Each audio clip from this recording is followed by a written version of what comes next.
تو پولیس کے اندر سے مجھے بتایا گیا، پولیس کے اندر سے مجھے بتایا گیا کہ جناب یہ پیچھے سے ہمیں حکم تھا، یعنی کہ نیوٹرلز کا پریشر تھا کہ ان کو پھینٹا لگاؤ. ذرا سنتے جائیں. میں اس ملک کے اندر میرا جینا مرنا ہے، میں کوئی باہر نہیں بھاگوں گا، میری کوئی باہر جگہ نہیں ہے، میرا جینا مرنا یہاں ہے. اور شاید باقیوں سے زیادہ مجھے اس ملک کی فکر ہے. تو مجھے یہ کہا گیا کہ نہ جناب ہمارے پیچھے سے پریشر ہے. پھر یہ جو چیف الیکشن کمیشن ہر فیصلہ ہمارے خلاف دے رہا ہے، پورا یہ جو مجھے ڈسکوالیفائی کرنے کی کوشش، اندر سے پیغام آتا ہے کہ جی میں تو وہ تو کچھ نہیں کر رہا، پیچھے سے پریشر ہے بوٹ کا. پھر سنتے جائیں. ہمیں یہ جو اپوزیشن ہے، یہ ذرا میں چاہتا ہوں سنیں کہ بدنام کون کر رہا ہے ہماری فوج کو. یہ ابھی یہ جو پولیس والا جو ہوا شہباز گل سے، ہم نے پولیس سے پوچھا تم نے تشدد، ہمیں تو پتہ ہی نہیں جی، پیچھے سے ہوا ہے کچھ، وہ بھی آپ کی طرف کہہ رہے ہیں. تو جو بھی ہو رہا ہے آج پاکستان میں، جو غلط کام ہوتا ہے آپ کا نام لگ جاتا ہے. اب ذرا یہ سنیں کہ یہ جو آپ کے اس وقت خیر خواہ بیٹھے ہوئے گورنمنٹ میں یہ کیا کہتے ہیں. جن کی وجہ سے ہوتا ہے، جن کی مدد سے ہوتا ہے، ہم ان کی مدد نہیں لینا چاہتے، اور ہم چاہتے ہیں کہ اگلی حکومت کا فیصلہ پاکستان کی عوام کا. ایسی کہ عدم اعتماد سودے کے بغیر ممکن نہیں ہوتی. یہاں پر عدم اعتماد کا جو نظام ہے اسٹیبلش کے بغیر ممکن نہیں ہے. کوئی ڈیل کر کے اقتدار نہیں چاہتے. پاکستان میں تحریک عدم اعتماد اس صورت میں عموماً کامیاب ہوتی ہے جب اسٹیبلشمنٹ آپ کی پشت پہ ہو. اسٹیبلشمنٹ کرتی ہے، وہ ڈیل کا نتیجہ ہو ہے. جب بھی عدم اعتماد سے ہوتے ہیں تو یقیناً ڈیل کرتی ہے. اسٹیبلشمنٹ کے بغیر عدم اعتماد کی تحریک کو کامیاب نہیں کیا جا سکتا، کیونکہ اسٹیبلشمنٹ بھی ایک تیسری قوت کے طور پہ یا چوتھی قوت کے طور پہ پارلیمنٹ میں یعنی مقدم خود جو ہے موجود ہے.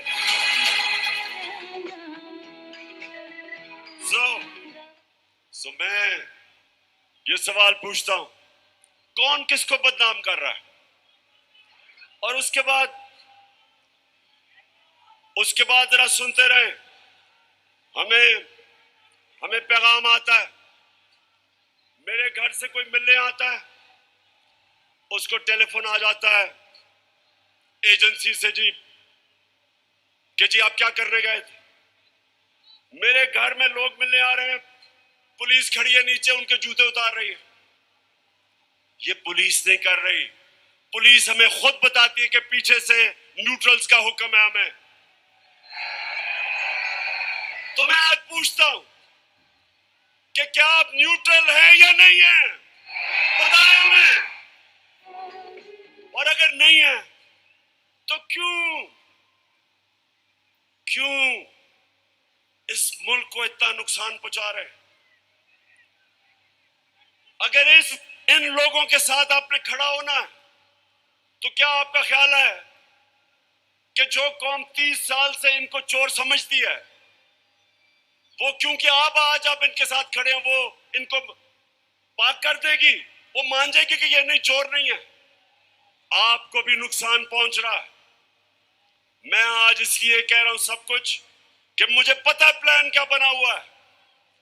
جو مسٹر وائے آیا مجھے پتا ہے وہ کیا پلان بنا کے آیا ہے کہ میڈیا کو دباؤ، آواز بند کرو، ان کو ڈراؤ دھمکاؤ، شہباز گل کو مثال بناؤ، عمران خان کو جیل میں ڈال دو. عمران خان کو جیل سے کوئی فرق نہیں پڑے گا. جو کرنا کرو، جو کرنا کرو. میں اپنی قوم کے سامنے ساری قوم کو اکٹھا کروں گا، اور اگر یہ جو ڈسکوالیفائی کر رہے ہیں جی فنڈنگ کیس یا فلانا کیس، جو بھی آپ کریں گے آپ اپنی قوم کو نقصان پہنچائیں گے. کیوں؟ کیونکہ سب سے بڑی پاکستان میں اس وقت نیشنل لیول پہ فیڈرل پارٹی تحریک ایک ہی ہے، تحریک انصاف.